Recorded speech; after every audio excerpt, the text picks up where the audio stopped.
आप okay, fine, thank you. Okay, now go to page number 63, everyone.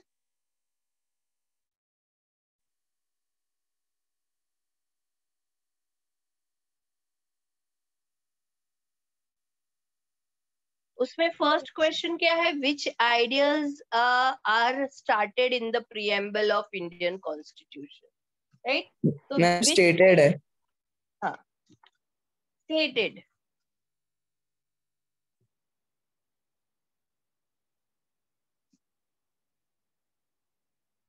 तो ये answer आपको कहाँ पे मिलेगा? पेज 58। उसमें आपने देखा pillars of preamble. Yes. Yes. We are the people of India. The words inscribed in the preamble are. So we are the people of India, sovereign, sociality. 58 page पे pillars of the preamble में जाओ, उसमें first paragraph. Ma'am वो first number का answer है ना? हाँ,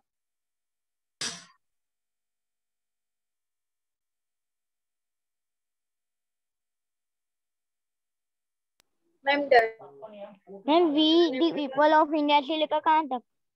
वहां से लेके उससे लेके इक्वालिटी तक। Okay ma'am.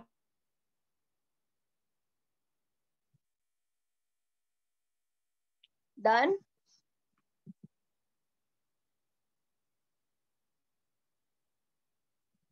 Yes ma'am. Then what is adult suffrage?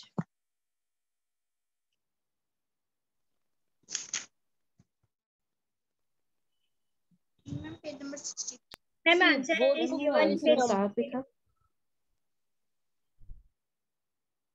Sorry, वो आंसर मिला नहीं मुझे। तो page number 9, universal adult suffrage. yeah, go to page number 62. Nothing, मारा ब्लूटूथ उसमें एडल्ट सफरेज है वो ना? या बेटा, यूनिवर्सल एडल्ट सफरेज मिला? Yes ma'am. कहाँ से कहाँ तक? In India we have a system of adult suffrage. वहां से लेके till the economic standard.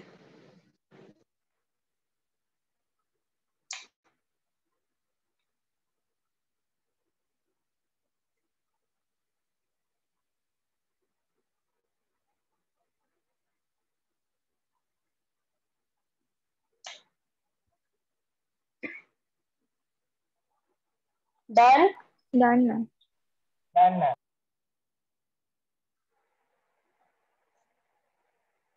Rushal, आप टिक कर रहे हो? क्या कर रहे हो बेटा?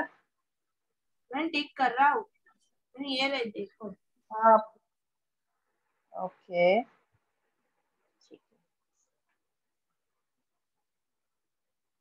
Now Indian Constitution is federal. मतलब पढ़ाई चल रहा हो ना, तो पढ़ाई पे ही ध्यान देना है, ओके? मैम पेज नंबर 60 में दिया है। हाँ, पेज नंबर 60 पे दिया है। सी 60 पे जाओ, the centre with strong federal structure, right? तो ये यहाँ से शुरू होगा।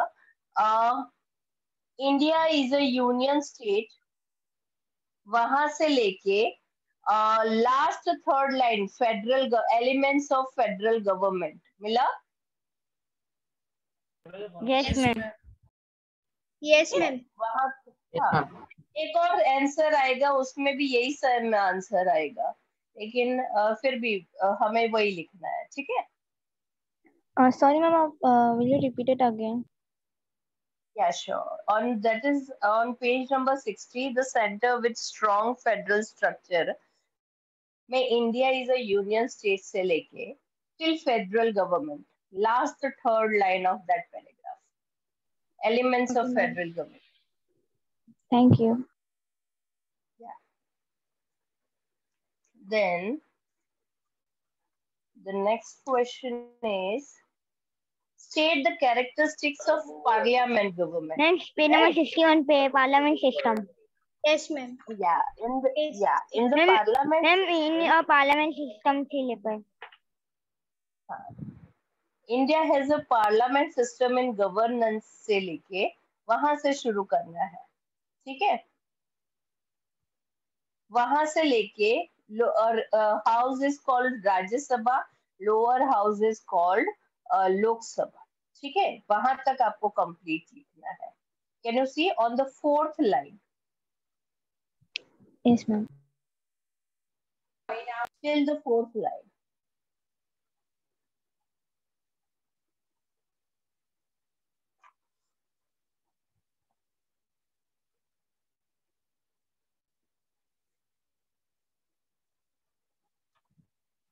Done, everyone?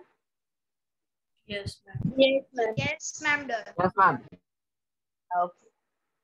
Now, next. System of Yeah. unified. Sorry? Ma'am, what is the meaning of unified? Unified means united. Okay. That is the adjective we are using here as a unified. Page number 62. Ma'am, page number 62 पे judicial review. Yeah, 1 minute. What is unified judicial system पूछा है, ठीक है? judicial system पूछा है. तो judicial system है हमारा पेज नंबर 61 पे. हाँ, the constitution has provided से लेके 1 2 3 4 5th line the nations तक.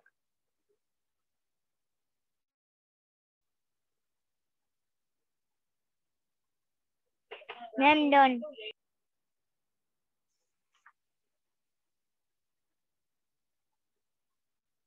Okay. Now, the next Ma'am, answer question इसका is page number 62. Explain the provision for constitutional amendments. Ma'am, page number 62 पे. I know.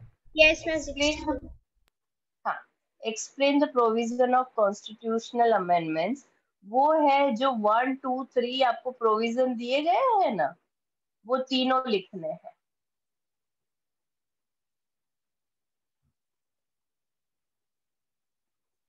Ma'am, which page number? Page number 62 point 8 है amendments of constitution. वहां पे आप देखो, second line देखो, constitution can be amended and as and when required. वहां से शुरू करना है आपको, ठीक है? उसके बाद वहां से शुरू करके फर्स्ट, सेकेंड और थर्ड पॉइंट में स्टेट लेजिस्लेचर इज रिक्वायर्ड तक लिखना है आपको. Ma'am, can you speak again? Yeah, sure. Page number 62, amendments in constitution. Pratham, what are you doing?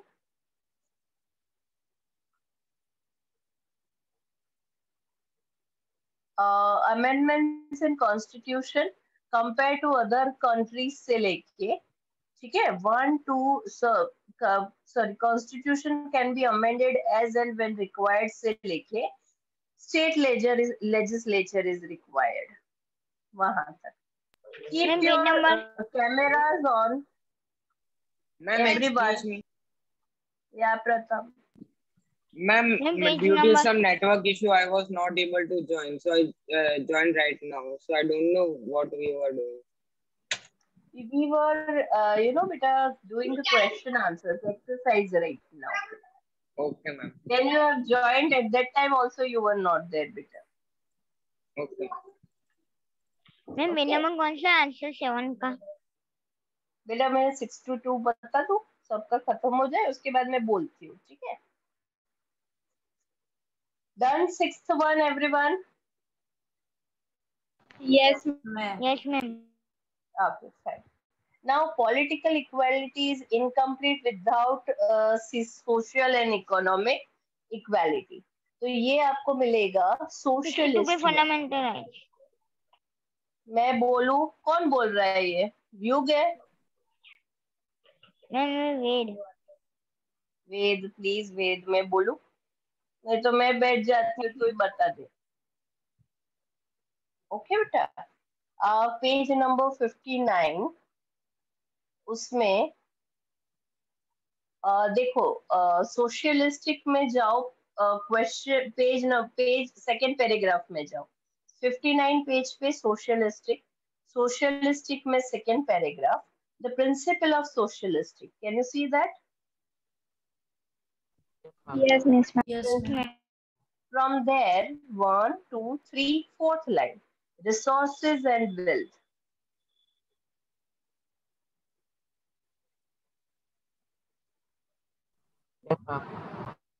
Ma'am page number Got it, everyone? Page number 59, socialistic, second paragraph, the principle of socialistic pattern से लेके till resources and wealth. Okay ma'am. Okay. Done, everyone? Principle of scholastic से लेके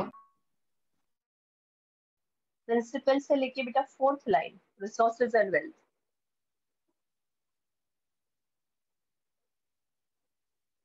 Ma'am, done. Okay. Now let's go to second question. Explain the statement. Preamble is an extract of Indian Constitution. Preamble is an extract of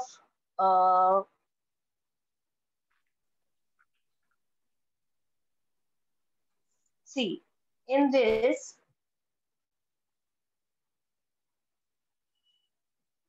let's go to page number 50. Sorry, 52. क्या बेटा? ना ना ना, ये लिखना नहीं है, ये नहीं नहीं, ये आपको मैं सिर्फ इसलिए दे रही हूँ कि आपके लिए ये रेफर हो, राइट? मैं लिखने के लिए नहीं बोल रही हूँ, ठीक है? चलो, हाँ, अब मैं आई कहाँ पे? या क्वेश्चन 2.1 है, page, go to page number 56 everyone. वहां पे what is preamble, can you see that topic? Yes. Yes, ma'am. Yes. From there, preamble is the core and important part of constitution.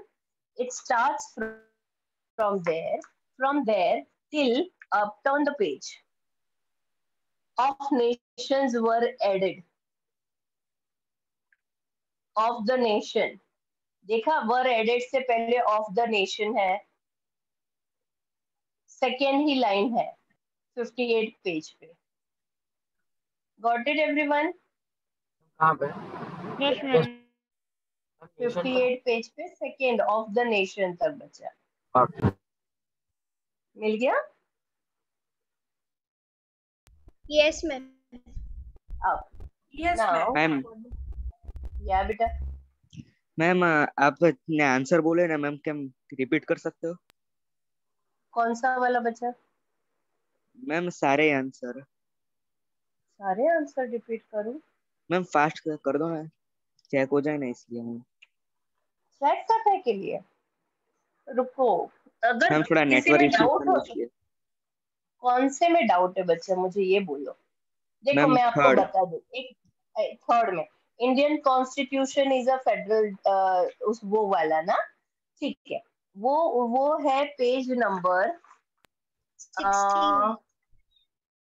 60 में, 60 पॉइंट 4 में, 60 में point 4 में जाओ, ठीक है? वहां India is a union state मिला, यस मैम। वहां से लेके लास्ट थर्ड लाइन, वही पैराग्राफ की, एलिमेंट्स ऑफ फेडरल गवर्नमेंट मिला बच्चा? हाँ मैम। ओके, ये क्लियर हो गया? मैं पेजेस बता देती हूँ तो तुम्हारा क्लियर हो जाएगा, ठीक है? देखो, फर्स्ट आंसर 58 पेज पे है, सेकेंड आंसर 59 पेज पे है, थर्ड आंसर 60th पेज पे है, फोर्थ आंसर है 61 पेज पे, फिफ्थ आंसर भी यूनिफाइड जुडिशियल सिस्टम है, वो आपको 5th लाइन तक लिखना है, नेशन तक, वो भी 61 पेज पे है, ठीक है। फिर explain the provision for constitutional amendment है 62 पेज पे। जो प्रोविजन है ना अमेंडमेंट का, फर्स्ट पैराग्राफ जिसमें 3 पॉइंट है, वो लिखने हैं।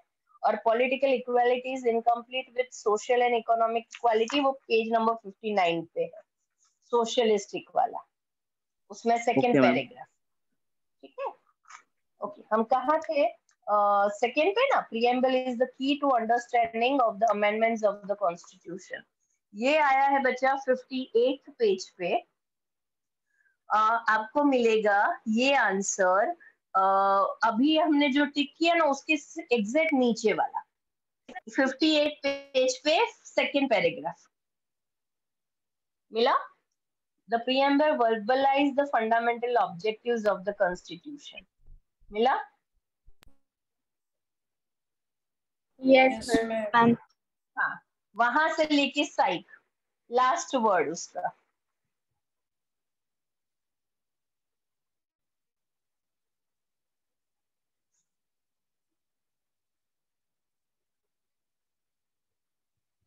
मैम कौन सा? Ma'am, can you repeat? 1 minute. Second वाला repeat करो. हाँ, एक मिनट।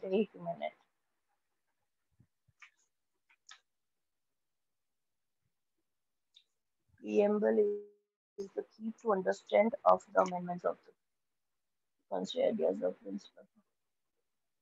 हाँ, ये रहा 58 पेज पे। The preamble verbalize the fundamental objectives, second paragraph, मिला? सेकेंड और थर्ड नंबर। हाँ, second paragraph. The preamble verbalize the fundamental question objectives. 2 और question 3। I am talking about question 2 बच्चा। Preamble is the key to understand the amendments of the constitution वाला मैं बोल रही हूँ। Preamble verbalize से लेके farmers framers site तक।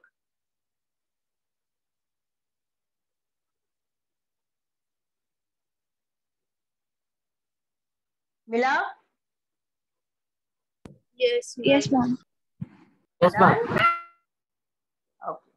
Now उसके बाद थर्ड क्वेश्चन है, preamble serves as a compass, यानी कंपास की तरह वो कैसे गाइड करता है हमें, ठीक है। तो वो आपको दिया हुआ है on page number what we say same 58, उसके बाद का paragraph, third paragraph. The preamble as a soul of constitution is also important necessity, मिला? Yes, ma'am. Yes. Yes, ma'am. वहां से लेके सेकंड पैराग्राफ कंप्लीट करो। Preamble serves as a compass to understand the provision of constitutional law. Ma'am कौन सा page पर? ये question 3 है, क्वेश्चन 2 का क्वेश्चन 3 2.3, Done, ma'am. कौन सा पेज पर पेज मैम? नंबर 58 पे बच्चा। इम्पोर्टेंस ऑफ प्रीएम्बल में शुरू करो, first 2 paragraph of importance of preamble.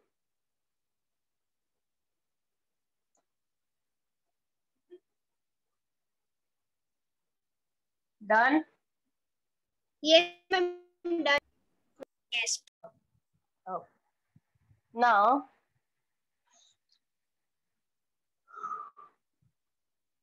Indian Constitution is the inclusion of federal unitary. ये मैंने आपको तब भी बोला था कि ये फिर से उसी में आएगा, हमें वही आंसर जो 1.3 में किया था ना, पेज नंबर 60 में, पेज नंबर 60 में जाओ, the centre with strong federal structure, वहां पे जो लिखा हुआ है ना इंडिया, हमने जो 3 क्वेश्चन 1.3 किया था ना, वो सेम है क्वेश्चन 2.4 के लिए। यानी India is a union state से लेके till has some element of federal structure, दोनों में एक ही आंसर आएगा। Ma'am, कौन से page?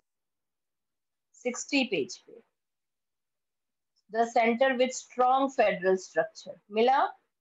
Page number 60, the centre with strong, हाँ, उसमें India is a union state से लेके फिफ्थ लाइन फेडरल गवर्नमेंट तक।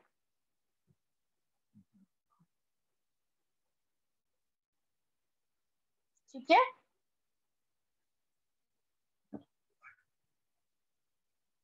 Got it everyone? Yes, ma'am. Yes, Yes, ma'am. Okay. Now question 2.5, that is Indian Constitution is the inclusion of federal unity. Indian Constitution ma'am is ये the हो गया ना? हमने Secular country. Secular country में बोल रहे हैं। sorry. Now fifth, India is a secular country. Right. Sorry. Go to page number 59. secularism. Yeah. Mm, ma'am Why India not? Secular country से लेकर yeah. In India 1976 मिला, sorry उसके नीचे India is a secular country. India Yes. can never become one particular religious country. मिला, वहां से लेके यहाँ तक last third line, the country has the freedom to choose his or her religion. Can you see that? Yes, ma'am. Yes, ma'am. हाँ. So that is the answer of this question. Ma'am last third line ma'am उसमें मिल नहीं रहा। अच्छा कौन सा हाँ बच्चे? Ma'am can you mill repeat? गया? Yeah, sure. We go to page number 59, secularism. In secularism, second line, India is a secular country. वहां से लेके first, second, third, fourth line, freedom to choose his or her religion. मिला? Yes ma'am. Now, next question is, India is a democratic republic country, right? India is a democratic republic country. अब इसका answer है page number 58 पे। मिला? अब 58 पे जाओ, democracy में थर्ड पैराग्राफ में, in India people elect their leaders. मिला? Starting से बताओ ना। Democratic India, page number 58, democracy, third paragraph. मिला? Starting से बताओ ना। यस हाँ, मैम। वही तो बता रहे हो बेटा। In democratic India people elect their leaders. मैंने बोला 58 पेज पे, डेमोक्रेसी पे, third paragraph. In democratic India people elect their leaders. मिला? यस मिल गया। हाँ, उससे वहां से लेके शुरू करना है। तो first, second, third, fourth and fifth line, members of parliament.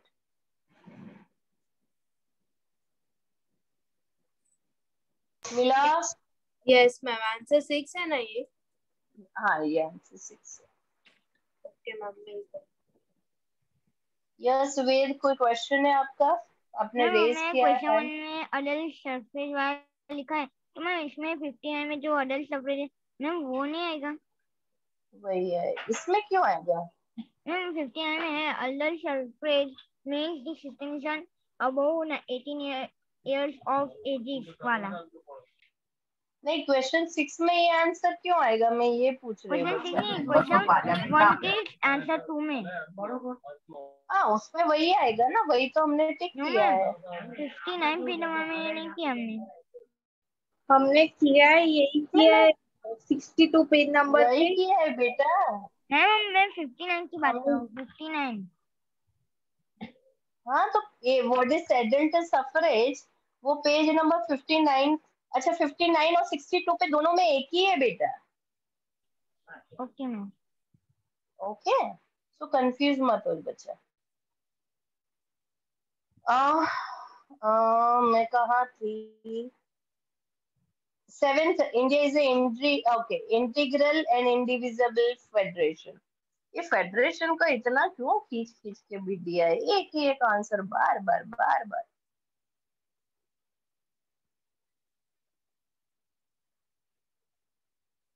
फिर से लिखोगे वही का वही आंसर, ठीक है। मैम इंडिया इज किसमें? ये India is a integral part of an indivisible federation. इसमें एक मिनट, हाँ, लेट सी।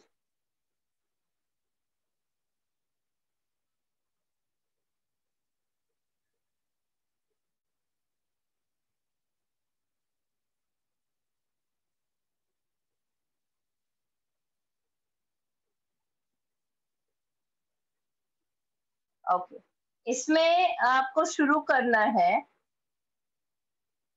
देखो, इसमें आंसर में पेज नंबर 60 पे जाओ, उसमें जाओ, go to page number 60 in question 4, sorry point 4 में 4th लाइन पे जाओ। India is a union state and no state has right to secede। मिला? यस मैम। सबको मिला? Yes.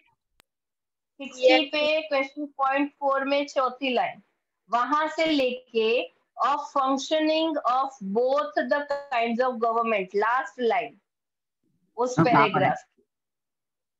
मैं यही तो बोल रही हूँ, तो तुम लोग बोल रहे हो मिल गया। पेज नंबर 60 पे जाओ, पॉइंट 4, 4th लाइन।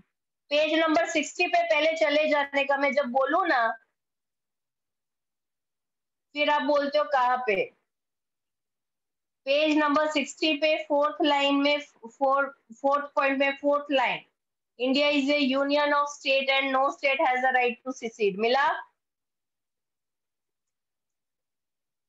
वहां से लेके काइंड्स ऑफ गवर्नमेंट तक। Ma'am repeat. हाय भगवान, तुम लोग बच्चे क्या करते हो? सुनाई नहीं देता? ये छोटे बात बोल, बोलो। ये आए नए नए। India is a integral and ma'am answer का तो पता है मैम, पर कौन सा नंबर का है वो पूछ रहा हूँ।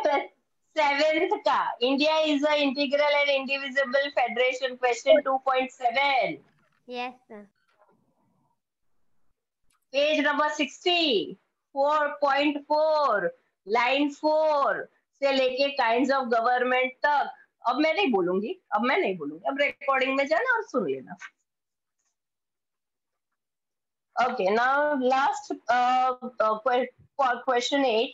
Constitution of India is the most extensive and detailed written document in the world.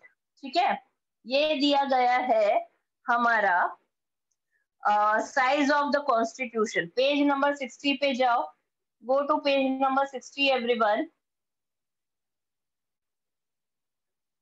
गए पेज नंबर 60 पे? Yes ma'am. उसमें point 2, size of the constitution, got it? Yes ma'am. उसमें पूरा paragraph, got it? Yes ma'am. Yes Pratham, what is your question बेटा?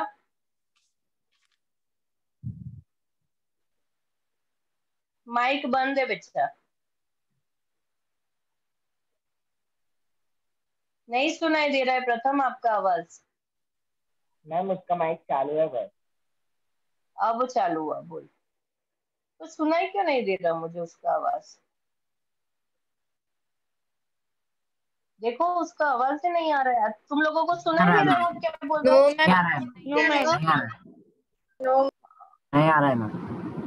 हाँ Pratham, your write down in a chat box. Pratham, write down, your voice is not coming to me. Excuse me, ma'am. Yeah, bacha. Ma'am, I'm really sorry. Can you please repeat the last, that 8th one, where it is? 8th one मैं बोल दूंगी बच्चे, don't worry. 60th page पे size of the constitution, 60th page पे size of constitution, वो पूरा first है ना, size of constitution, first paragraph. Yeah, ma'am. Thank you.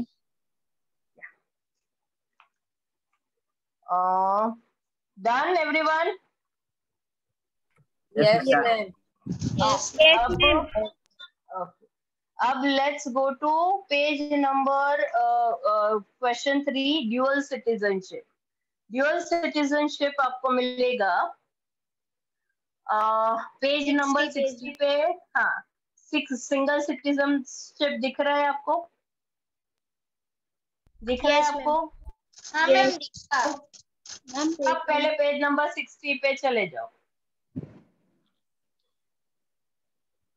Ma'am ma'am ये सब टर्म्स जो उसके डिफाइन ही करने हैं, तो वो तो हमारे आपने जो बुक दी है ना ओशन पब्लिकेशन की, उसमें सारे दिए हुए हैं।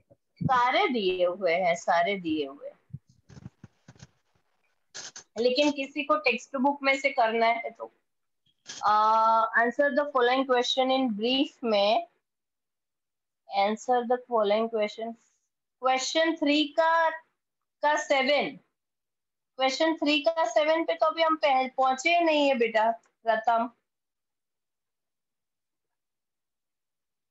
Can you repeat answer from question 3 to 7? What, Pratham? I have already done all these things thrice and twice. 4 5 बार बोला है बच्चा, तो ऐसा कर रहे हो तुम लोग। ओशन पब्लिकेशन है, ओशन पब्लिकेशन है तुम्हारे पास? Yes ma'am. उसमें आपको ये सारे आंसर्स मिल जाएंगे, लेकिन फिर भी मैं टेक्स्ट बुक में करवा रही हूँ। प्रथम मैं फिर से बोलूंगी, फिर से इश्यू आएगा बेटा। उससे अच्छा है आप है ना एक बार रिकॉर्डिंग देख लेना, ठीक है? ड्यूअल सिटीजनशिप मैम नहीं आ रहा है मैम बेटा, आवाज आ आवाज रहा है? नहीं आ रहा है बच्चा की, मैम आवाज मैम नहीं आ रहा है। भी आ रहा था। आ रहा है उसका आवाज। नहीं, आवाज आ रहा था पीछे। प्रथम यस मैम। आप एक बार रिकॉर्डिंग चेक कर लोगे फिर से आराम से, फिर जब आपका नेटवर्क ठीक हो, है ना, वो इजी ले रहेगा बच्चे। बार बार नेटवर्क आएगा जाएगा तो आपको ही प्रॉब्लम होगा, ठीक है? Okay ma'am. अभी अभी मैं है ना क्वेश्चन 3 करवा रही हूँ, वो आप करो। चलो अभी नेटवर्क ठीक है तो। ड्यूअल सिटीजनशिप है, पेज नंबर 60 पे जाओ। क्वेश्चन 3 सिंगल सिटीजनशिप पे जाओ। In America dual citizenship is given, मिला? Yes ma'am.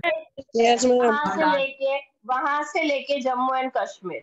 मैं एक ही बार बोलूंगी, 2 बार बोलूंगी, उससे बाद में बार बार नहीं पूछना मुझे, because I am, the whole period we are taking in this only.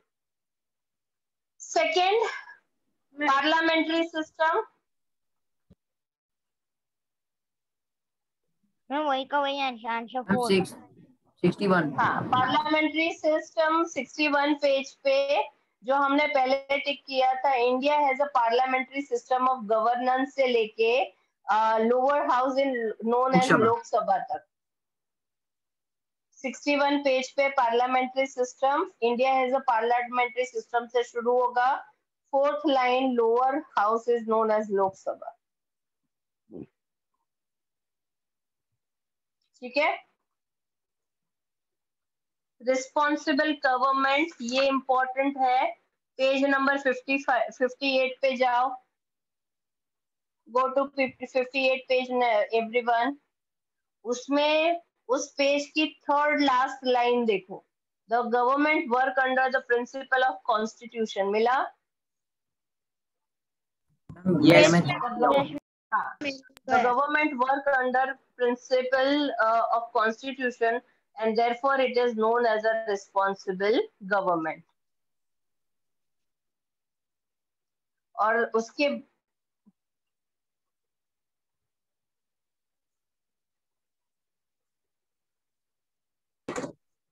बाद है यूनियन लिस्ट। यूनियन लिस्ट आपको मिलेगा पेज नंबर 60 पे जाओ। मिल गया, मार्क भी कर। उसमें हाँ 1 नंबर है ना, जो क्वेश्चन पॉइंट 4 में 1 यूनियन लिस्ट पूरा, ठीक है? उसके नीचे वाला स्टेट लिस्ट पूरा। वो 5th number. 6th number concurrent list पूरा।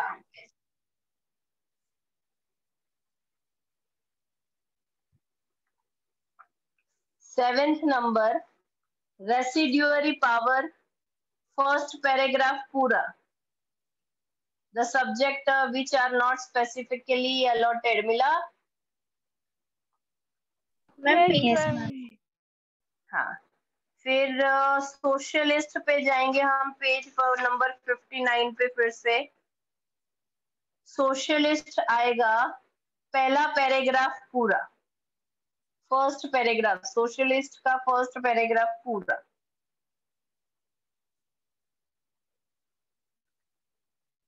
मैम आंसर 7 क्वेश्चन 3 का रिपीट करो ना, मिल नहीं रहा है। कौन सा वाला बच्चा? क्वेश्चन 3 में 7 रेसिड्यूअरी पावर। हाँ, रेसिड्यूअरी पावर कंकरेंट लिस्ट के बाद में ही है। 61 पेज पे रेसिड्यूअरी पावर देखो, सबसे ऊपर दिखेगा तुमको। First paragraph. हाँ, फर्स्ट पैराग्राफ पूरा मिल गया। यस। अब हम जाएंगे सोशलिस्ट, भी मैंने बोल दिया, where is socialist, right. Now let's go to judicial review. Judicial review is on page number 62, point 11। Can you see that? 62 Yes, judicial ma'am. review, ma'am mark कर दिया। that one, ठीक है। और 10th डेमोक्रेसी, 58 पेज पे, first second paragraph. Democracy the word derived from Greek, ये बहुत important है question. मिला? 58 पेज पे डेमोक्रेसी का सेकंड Yes, पैराग्राफ ma'am. पूरा। ओके, अब हम आए एमसीक्यूज पे। फर्स्ट एमसीक्यूज का क्या आंसर आएगा? मैम क्वेश्चन 3 का 9 रिपीट करो ना। क्वेश्चन 3 का 9 repeat answer ma'am judicial review. A आएगा। 62 पेज पे 11 पॉइंट जुडिशियल रिव्यू मिला? Yes ma'am. Okay, ma'am question 3 का 5th रिपीट करो ना। अरे भगवान, तुम लोग कितना रिपीट करवाते हो। 5th स्टेट लिस्ट, अरे यार क्या करते हो? 60 पेज पे पूरा लिखा हुआ है, पॉइंट है पूरा। मैं बीच में से नहीं दे रही पूरा हूँ। लिखना है। यस। हाँ, जुडिशियल रिव्यू पूरा लिखना है। स्टेट लिस्ट दिख रहा है तुम लोगों को, तो भी तुम आंसर पूछते हो, ऐसे कैसे कर सकते हो यार। चलो, फर्स्ट का आंसर है सी, इन द ईयर 1950। अरे क्या पूछा है? When was the Indian Constitution framework completed? B. In the year 1949. हाँ. How many subjects are in the central list? 87। Central list है मतलब यूनियन लिस्ट। वेद, यूनियन लिस्ट के बारे में बात हो रही है। सेंट्रल लिस्ट का मतलब 66 कहाँ से आया? 97 आएगा ना? 97। Yes, ma'am. 97. हाँ. How many articles and appendices are there in Indian Constitution? 312. 512. B. A. 395 12। Ma'am 9 appliances है और इसमें 12 दिया है। हमारा 12 हो गया है बच्चा, उसके बाद में लिखा हुआ है। क्यों ऐसा कर रहे हो? नाउ 12 लिखा हुआ तो है। 60 पेज पे फर्स्ट लाइन पढ़ो तो पता चल जाएगा। चलो, chairman of constitutional framework Rajendra Prasad. Rajendra Prasad. 5th का आंसर है B, 26 January 1950। How many members are there in the formation of 385. 385. 389 लिखा है, वहां 385 कर देना, ठीक है, जिसमें 389 लिखा हुआ है, और ए है answer. India is a republic It is because democratic. It is a democratic. India is a democratic country. Democratic. Because it is democratic country. Option B. ठीक है, मैम चलो हाँ बोलो। मैम फर्स्ट वाला बोलो ना एक बार। फर्स्ट का आंसर आएगा B, in the year 1949। And ma'am Ma'am, fourth fourth का वाला। Answer in the fourth one Rajendra Prasad will be the answer। Ma'am seventh वाला। सेवेंथ में it is a democratic country, B.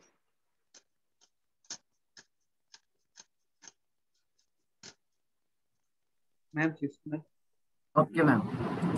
Fifth में 26 जनवरी 1950।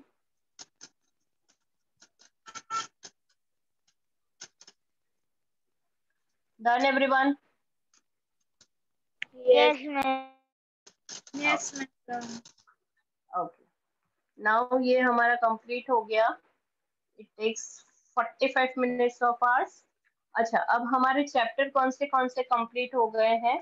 1, 8 और 13 हो गए। 1, 8, 13। हाँ, 1, 8, 13। ठीक है। अब आप कोई बताओ किसके स्कूल में क्या शुरू हुआ है, तो हम वो चैप्टर। मैम हमारे स्कूल में हिस्ट्री का फर्स्ट चैप्टर चल रहा है। हमारे स्कूल में लेसन 1 हमारे स्कूल में चैप्टर 8 ही चल रहा है। हमारे स्कूल में चैप्टर 1 चलाया है। ओके ओके फाइन फाइन, यानी मैंने जो चलाए हैं इज मोर देन इनफ, इससे ज्यादा आपके चले नहीं है। ठीक है। Yes ma'am. Okay, so we will start from here, very important chapter, that is First World War and Russian Revolution।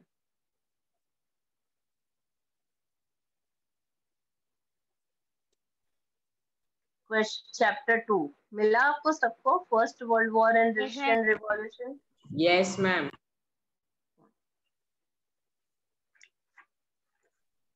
इसमें मिला। अच्छा, आपको किसको पता है what is First World War? When it happens, you have any idea when First World War happened? No ma'am। No idea? Ma'am 1 August 1914। Yeah, very good. So Ma'am? First World War happened, yeah। Ma'am आपने history का first chapter चला दिया है। हाँ बेटा चला दिया है। कौन पूछा? मैम मैं न्यू एडमिशन हूँ ना, इसलिए मैंने पूछा। ओके बेटा, कामाक्षी आप एक काम करोगे बच्चा, अगर आप Yes, फर्स्ट ma'am। चैप्टर नहीं मिला हो ना तो आप रिकॉर्डिंग ले लेना। यूट्यूब है ना हमारा जो SPGT प्लेटफॉर्म है ना यूट्यूब का, वहां पे हमारे सारे अपलोड हो जाते हैं रिकॉर्डिंग। नहीं तो आप जो सेंटर में हो ना उनके सेंटर हेड को फोन करोगे ना कि मैम मुझे रिकॉर्डिंग प्रोवाइड कीजिए ना, तो कामाक्षी वो आपको गाइड करेंगे बच्चा। Okay ma'am. ओके, तो आपको पूरा रिकॉर्डिंग मिल जाएगा, वो आप देख सकते हैं। मैम यूट्यूब पे सब अपलोड हो जाता है। हाँ वो हो जाता है, लेकिन फिर भी किसी गाइडेंस की जरूरत है तो वो सेंटर हेड को फोन करके पूछ सकती है। ठीक है। Okay, now here we are going to discuss. ये थोड़ा सा है ना ट्रिकी है, थोड़ा सा डिफिकल्ट पड़ेगा आपको समझने में। The reason is, first reason कि वो हमारे इंडिया की बात नहीं कर रहे। आपको फर्स्ट चैप्टर इजीली समझ में आ गया, क्यों? क्योंकि हम यहाँ पे बात कर रहे थे इंडिया की, हमने बहुत सारी चीजें हमने सुनी हुई है तो वो आपके दिमाग में इजीली चला जाए, राइट। लेकिन ये फर्स्ट वर्ल्ड वॉर और रशियन रिवॉल्यूशन एक ऐसी चीज है जो हमने कभी सुनी नहीं है, पर हमारे कंट्री को और हमारे वर्ल्ड को इन सब हिस्ट्री ने, यानी जो पहले फ्यूचर में पास्ट में हुआ था उसने हमारे प्रेजेंट को बहुत ज्यादा अफेक्ट किया है। मतलब हमें किस तरह से इफेक्ट किया है, और यहाँ पे हम बात करेंगे कि फर्स्ट वर्ल्ड वॉर क्यों हुआ था, व्हाट वाज द रीजन, वो हम बात करेंगे। क्या क्या रीजंस आए थे तो सब लोगों को लगा कि फर्स्ट वर्ल्ड वॉर होना ही चाहिए, राइट। अब फर्स्ट वर्ल्ड वॉर हो तो गया, या यू कैन राइट फ्रॉम काव्य, you can right from second chapter. ठीक है। तो फर्स्ट वर्ल्ड वॉर हो तो गया, लेकिन उसके बाद हमारी दुनिया में क्या इफेक्ट होगा? क्योंकि फर्स्ट वर्ल्ड वॉर 1914 से तो शुरू हुआ था, लेकिन खत्म कब हुआ था? You know when it got over, कब हुआ था खत्म, पता है किसी को? 1914। 1914 में शुरू हुआ था। नहीं, ये फर्स्ट हम no 19 no, first when we talk about First World War,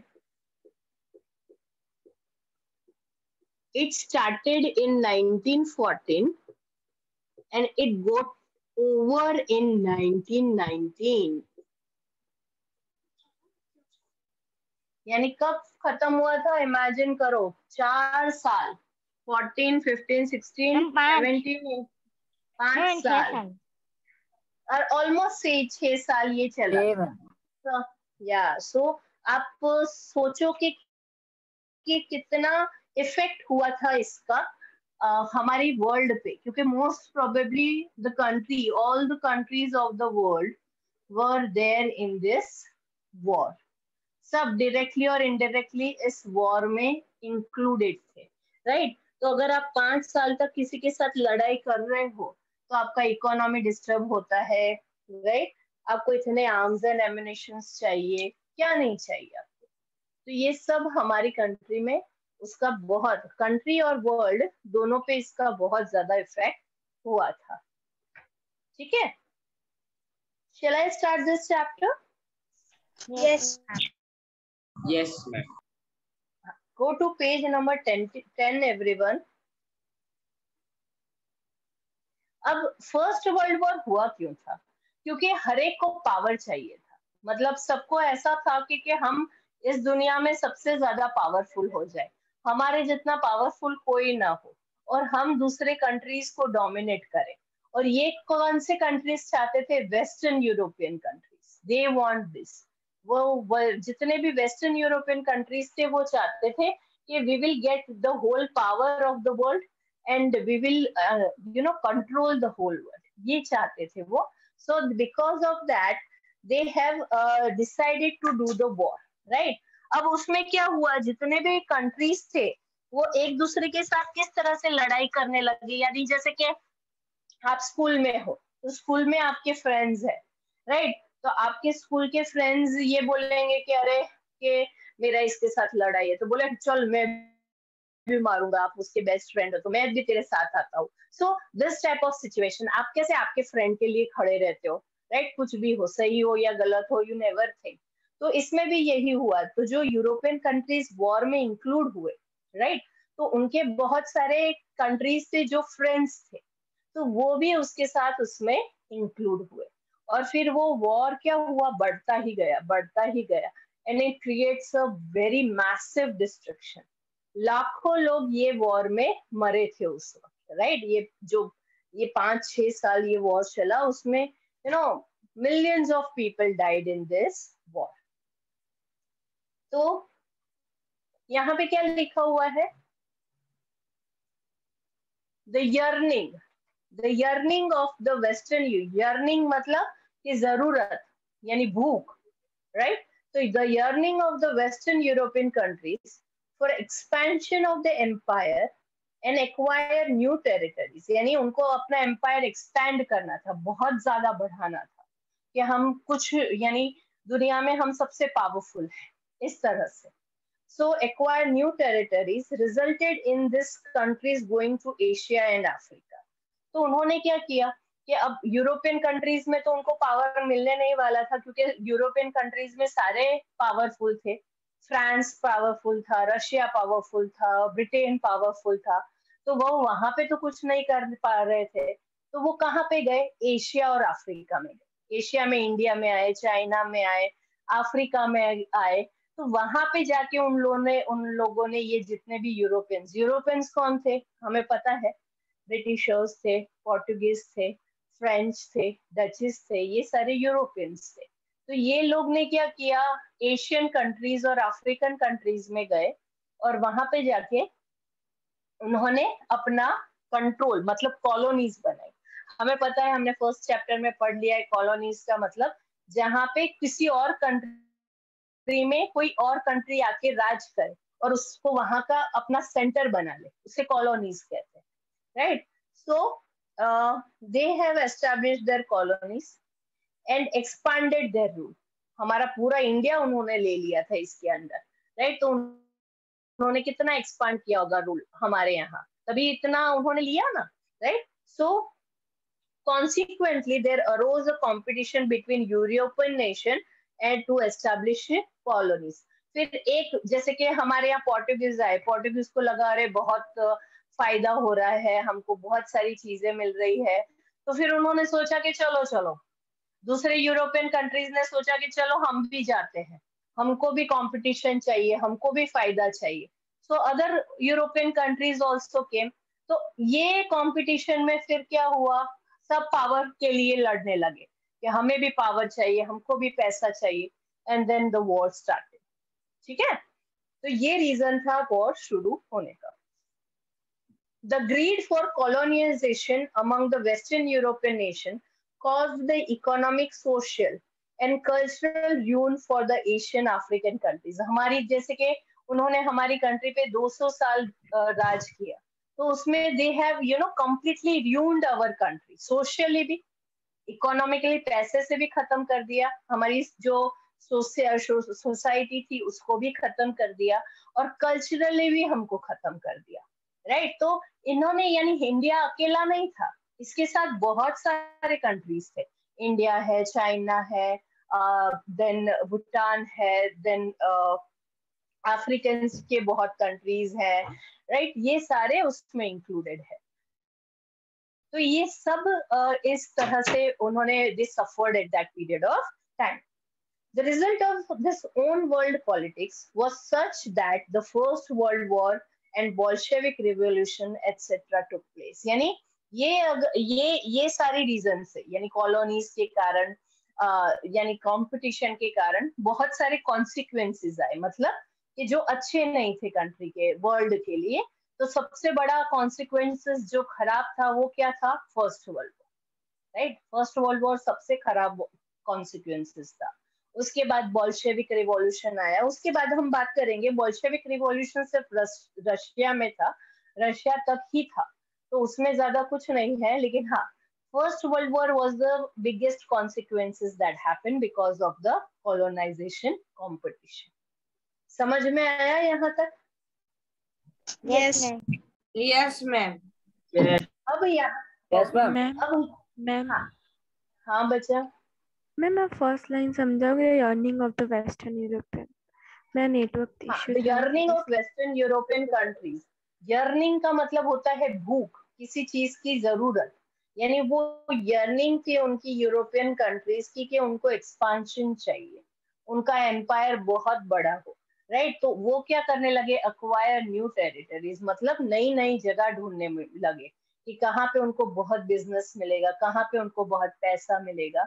और यही यर्निंग के कारण, यही भूख के कारण, दे for the need to expand themselves, they went to the Asian and African countries to make the colonies and make the money। जैसे Britishers ने 200 साल हमारे यहाँ रह के बहुत पैसा बनाया, तो इसी तरह से दूसरे यूरोपियन कंट्रीज भी यही करना चाहते थे। Got it? Yes yes. Now see, ये हम बात करेंगे western Europe and colonisation in Asia and Africa. इसमें है ना, आपको मैं पहले से समझा देती हूँ कि इसमें सिर्फ आपको याद रखना है कि एशिया और अफ्रीका में कौन सी कॉलोनीज गई। मतलब एशिया, पूरे अफ्रीका, जैसे कि एक साउथ अफ्रीका है, तो साउथ अफ्रीका में बहुत सारे कंट्रीज है, जैसे इंडिया है, राइट। एशिया है तो एशिया में बहुत सारे कंट्रीज है, राइट। तो उसी तरह से साउथ अफ्रीका में भी बहुत सारे कंट्रीज है।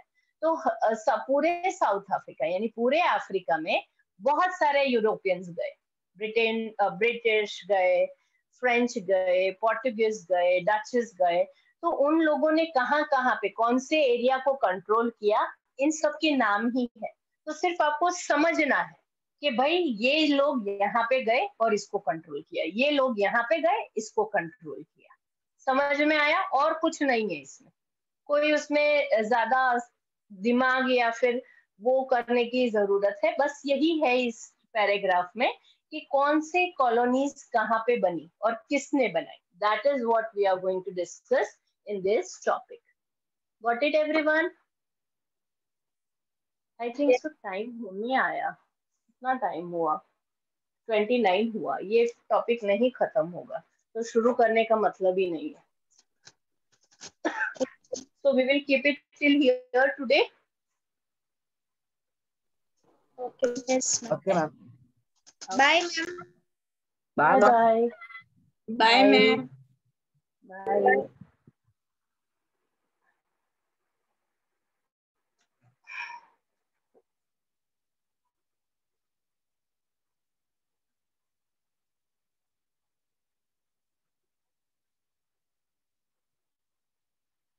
उन्होंने एक मिनट टाइम रखना हमारे टाइम रखना.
Okay, ma'am.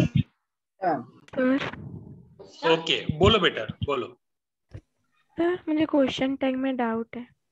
Okay question tag में आपके सारे डाउट सॉल्व कर देता हूँ. नो सर, सर देखो आई एम अ टीचर, तो उसमें आर क्यों लगाना होता है?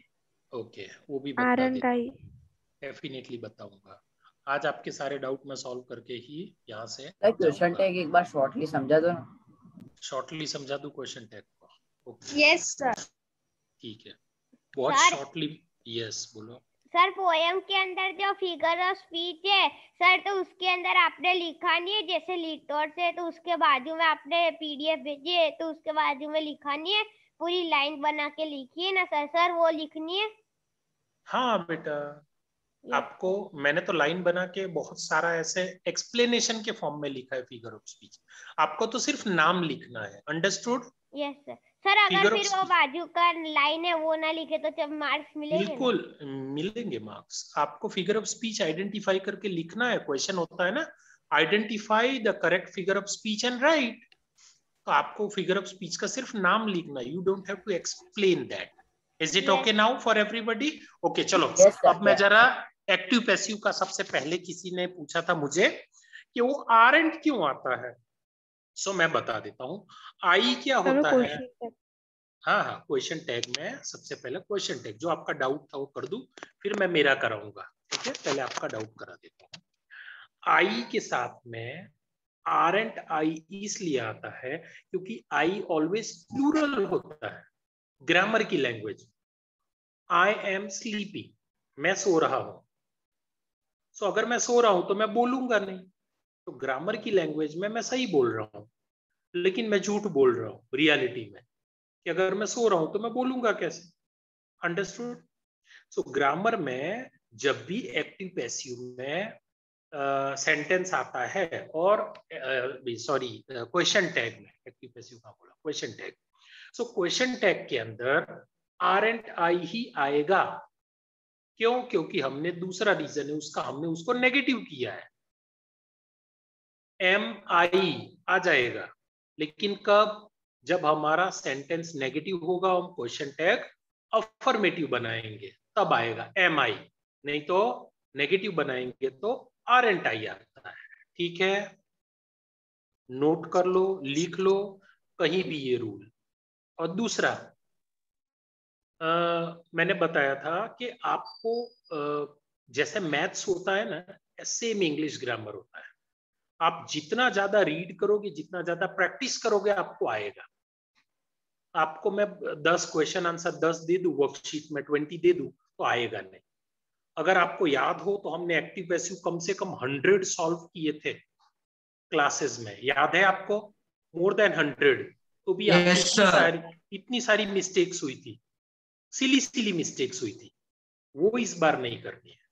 ठीक है, सो क्वेश्चन टैग बोलोगे तो क्वेश्चन टैग के भी डाउट सॉल्व करेंगे। लास्ट के 10 मिनट फिर से मैं आपका डाउट सॉल्विंग कर दूंगा। I remember. अब मैं आपको कुछ रूल्स बता रहा हूं, स्क्रीन शेयर कर दूंगा, क्विकली 5 मिनट के अंदर उसका स्क्रीनशॉट ले लेना। अगर वो रूल्स आप अभी लिखने बैठोगे ना, सो कंप्लीट नहीं होगा बेटा। तो जैसे, हाँ बोलो। Sir, I have a question in question tag. Sir, ये ऐसा हो, आई लीव फॉर मुंबई टुमारो, तो उसका क्वेश्चन टैग क्या होगा? Very good, good question. ये कैसे होते हैं जो आपको कंफ्यूजन क्रिएट करते हैं? वो 2 टेंसेस होते हैं, एक सिंपल प्रेजेंट, एक सिंपल पास्ट। तो I leave for Mumbai, I leave for Mumbai क्या आया है? The sentence is in simple present tense. The sentence is in simple present tense. Simple present tense के अंदर डू डज आता है, डू डज आता है। और सिंपल पास्ट के अंदर डीड आता है। डींट आई सिंपल पास्ट है तो डींट आई, और ये जो अभी आपने क्वेश्चन पूछा था दैट वाज सिंपल प्रेजेंट। सो आई के साथ डू आएगा, डू आई, और सेंटेंस नेगेटिव है तो डोंट आई। अंडरस्टूड? तो सबसे पहली चीज है टेंस आइडेंटिफाई करो। डू डज है तो सिंपल प्रेजेंट, डीड है तो सिंपल पास्ट, हैज हैव है तो प्रेजेंट परफेक्ट, हैड है तो past perfect, was were ing है तो past continuous, is am are ing है तो present continuous. This is the way you have to move ahead. Tense identity. तो सबसे पहले कल की एग्जाम अटेम्प्ट करने से पहले आप एक बार टेंस रिवाइज कर लेना। अगर आपका बेसिक क्लियर है तो आपको एक्टिव पैसिव और टेंसेस आएंगे। Otherwise shortcut tricks are some time harmful, आपके राइट आंसर को रॉन्ग कर देगी। यस, और कोई डाउट था किसी का? हेलो, क्या पोयम नहीं करनी थी ना? पोयम एक मिनट, एक ही बोलो, एट अ टाइम बोलो। हाँ फिर से बोलो बेटा। पोयम लर्न नहीं करनी थी ना, पोयम नहीं लर्न करनी है। और सर ग्लोसरी भी नहीं आएगी? ग्लोसरी भी नहीं आएगी, हाँ, लेकिन मीनिंग्स आपको मालूम होने चाहिए। आई इंसिस्ट ग्लोसरी लर्न कर लेना, और जो भी पूछे गए हैं एक्सट्रैक्ट बेस्ड आंसर आता है उसके अंदर 1 मार्क का मैं पूछूंगा। Okay sir. ओम सर, का आपने अभी कहा कि पूरा पेपर सब में 4 मार्क का होगा और सिर्फ एक्टिव पैसिव भी 5 मार्क के होंगे। तो सर आप जो इसमें से क्वेश्चन से पूछोगे पोयम और चैप्टर में से, वो ईच 4 मार्क के होंगे कि 1 मार्क? नहीं, 2-2 मार्क के ईच होंगे। 2 मार्क का भी हो सकता है, 1 मार्क का भी हो सकता है। It's up to me. Okay sir. हाँ बोलो। टेंसेस का थोड़ा शॉर्ट में क्लू दे देंगे? मेरा हुआ नहीं है, मैं लेट हो ज्वाइन हुई थी तो। कोई बात नहीं है, मैं आपको पूरा स्क्रीन भी शेयर कर देता हूँ। सर क्वेश्चन टैग नेगेटिव हो तो एम आई आएगा। कोई बोल रहा है I got disturb at a time, एक ही बोलो। देखो क्वेश्चन टैग में, हाँ बोलो क्या था? सर क्वेश्चन पॉजिटिव हो तो एम आई आएगा और नेगेटिव हो तो आर आएगा। आरंट आएगा, यस, आरंट आएगा। दूसरा सबसे बड़ा रूल है क्वेश्चन टैग का, सबसे बड़ा 1 नंबर रूल यही है, अगर सेंटेंस अफर्मेटिव है तो आपका क्वेश्चन टैग नेगेटिव बनेगा, अगर सेंटेंस नेगेटिव है तो क्वेश्चन टैग अफर्मेटिव बनेगा। ये बेसिक सा रूल है, ध्यान रखना। बोलो समरी पूछने वाला हूँ sir. You daren't come here, तो उसका डू यू होगा ना answer? Dare you do you भी कर सकते हैं, दोनों ऑप्शन मैंने लास्ट टाइम कितने 25-30 कुछ डिस्कस किए थे आपके साथ में। अगर आपने नोट किए हो तो ठीक है, एक दूसरे के साथ शेयर कर लेना, इंफॉर्मेशन ले लेना। और वो 50 आंसर मैं फिर से डिस्कस करने वाला नहीं हूँ, क्योंकि आज रिवीजन का क्लास है, डाउट सॉल्विंग का क्लास है, तो मैं रिवीजन और डाउट सॉल्विंग कराऊंगा। I have some new students in my class, तो उनको टेंस भी करा देना, एक्टिव पैसिव भी करा देना है, और ये क्वेश्चन टैग के रूल्स भी करा देना है। अभी किसी ने पूछा समरी तो नहीं है। My dear students, it is an English class, now don't bother me asking these kind of question. बेटा 2 चैप्टर खाली मैंने पूछे, प्रोज एंड पोएट्री। इतने सारे आप आंसर पूछोगे, इतने सारे डाउट आ जाते हैं आपको। Why don't you do? Sir ने 2 चैप्टर तो कराए, दोनों कर लूं। एक ही तो प्रोज है, एक ही तो पोएट्री है बेटा, एक पेज की तो पोएम है। इतने सारे डाउट, ये आएगा वो आएगा, ये आएगा वो आएगा। You are not going to appear for the IAS examination, school की एग्जाम है बेटा। सब क्यों नहीं लर्न करके जाते हैं? आपको ऐसा क्यों नहीं होता कि मैं क्वेश्चन आंसर तो सर ने बोला है लर्न कर लो तो लर्न कर लूं, चलो मीनिंग भी लर्न कर दूं, काम आएगा। ग्रामर भी अंदर से लर्न कर लूं, फिगर ऑफ स्पीच तो आने ही वाला है, सर ने बोला है, सो लाउन में एक्स्ट्रा समरी भी कर लूं। Summary is not going to come in the examination, वो खाली आपके रेफरेंस के लिए, meaning it is not going to be asked in the examination. लेकिन फिर भी आपके रेफरेंस के लिए मैंने रख दिया था कि जब आप रिवाइज करो आपको डिफिकल्टी ना हो, that is the reason I have said, so don't do it. ठीक है, इतने सारे डाउट आ जाते हैं बेटा आपको। फिर से समझा देता हूँ, क्वेश्चन आंसर कर लेना, फिगर ऑफ स्पीच कर लेना, एक्सट्रैक्ट बेस्ड आंसर कर लेना, क्वेश्चन टैग कर लेना, एक्टिव पैसिव कर लेना। कोई भी बुक आपके पास हो, आजू में बाजू में कोई भी फ्रेंड रहता हो, छोटा भाई बहन हो, बड़ा भाई बहन हो, उसके पास बुक हो ग्रामर की, कोई भी बुक। The good books are Wren and Martin, Holy Faith book, there are 20 good publication. वो 20 में से कोई भी ले सकते हो आप, या आपके पास में जो भी पब्लिकेशन अवेलेबल है उसमें से कर लो, as simple as it is. ठीक है, चलो अब without wasting much of the time, मुझे अब क्विकली आपको लिखने में, अगर आप जाओगे तो 100 में अभी कम से कम 100 कराने वाला हूँ। सो 100 आप लिख भी नहीं पाओगे और मैं लिखा भी नहीं पाऊंगा, पीरियड ओवर हो जाएगा। ठीक, आधा घंटा तो आपने डाउट सॉल्विंग में ही निकाल दिया मेरा। So now take the screenshot quickly, और बाद में होमवर्क में रात को बैठ के क्विकली उसको लिख देना, बिना देखे लिखने की प्रैक्टिस कर देना। पूरा स्ट्रक्चर है, मैं आपको पूरा फॉर्मेट दे रहा हूँ, फॉर्मूला दे रहा हूँ। मैथ्स में फॉर्मूला होता है, ऐसा इंग्लिश में फॉर्मूला दे रहा हूँ। आप उस फॉर्मूला के अंदर सेंटेंस सेट कर देना और पैसिव वॉइस उसका कर देना। सो ऑन योर स्क्रीन मैं शेयर कर रहा हूँ, उसका क्विकली PDF उसका क्विकली स्क्रीनशॉट ले लेना, तो आपको पूछने की जरूरत नहीं पड़ेगी और मुझे बार बार बताने की जरूरत नहीं पड़ेगी। ठीक है, चलो, here it is on your screen.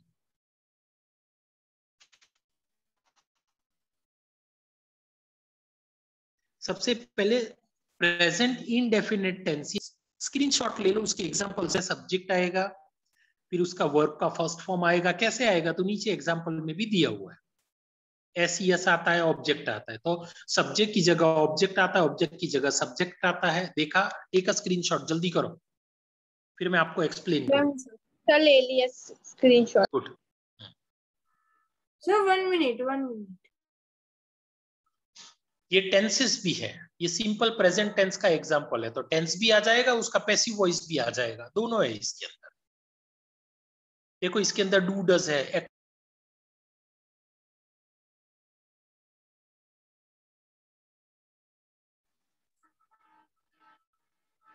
Is it fine? चलो अब मैं हटा रहा हूं स्क्रीन। अब सबसे पहला है how to identify that the tense is simple present और सिंपल पास्ट। इसमें डिफिकल्टी सबसे ज्यादा होती है कि ये कैसे आइडेंटिफाई करेंगे। सो मैं बता देता हूं आपको कैसे आइडेंटिफाई करना है। बोर्ड पे लिख रहा हूं, प्लीज हैव अ लुक।